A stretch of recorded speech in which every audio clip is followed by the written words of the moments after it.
Les éditions Telem présentent un enregistrement intégral de La librairie Morisaki de Satoshi Yagisawa, lu par Lise Côme. J'ai posé mes valises à la librairie Morisaki au début de l'été, et je n'en suis repartie qu'au premier jour du printemps de l'année suivante. Durant ces quelques mois, j'ai habité au premier étage du magasin, dans une pièce envahie par les livres. Un endroit perpétuellement humide, mal ensoleillé et exigu, imprégné par l'odeur de moisi du papier ancien.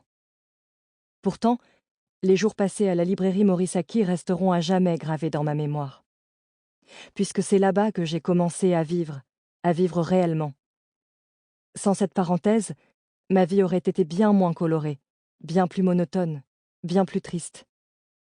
Un lieu précieux, inoubliable. Voilà ce qu'est la librairie Morisaki à mes yeux.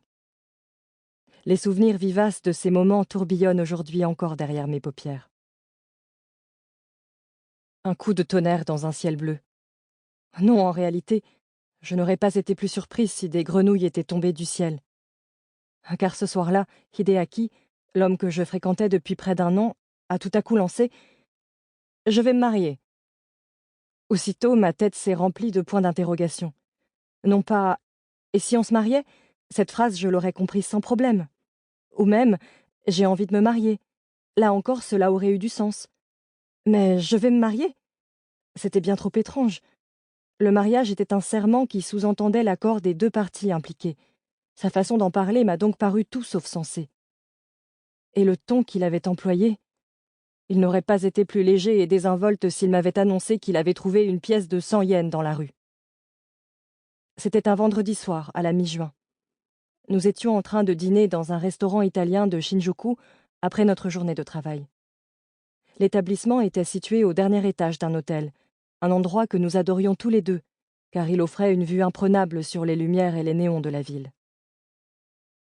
J'avais craqué pour Hideaki le jour de mon arrivée dans l'entreprise, qu'il avait rejointe 3 ans avant moi. Dès que je me retrouvais seule avec lui, mon cœur se mettait à bondir dans ma poitrine, comme sur un trampoline. Ce soir-là, notre premier tête-à-tête depuis longtemps, je sirotais mon verre de vin de belle humeur. Quand tout à coup « Hein ?» ai-je spontanément répondu, croyant avoir mal entendu. « Je vais me marier », a-t-il répété avec toujours la même désinvolture. « L'année prochaine. » Se marier ? Mais qui va se marier ? Et avec qui ? Moi, avec ma petite amie. J'ai penché la tête, un peu perdue. Ta petite amie ? Il a mentionné sans sourciller le nom d'une collègue qui travaillait dans un autre service. Sample complete. Ready to continue?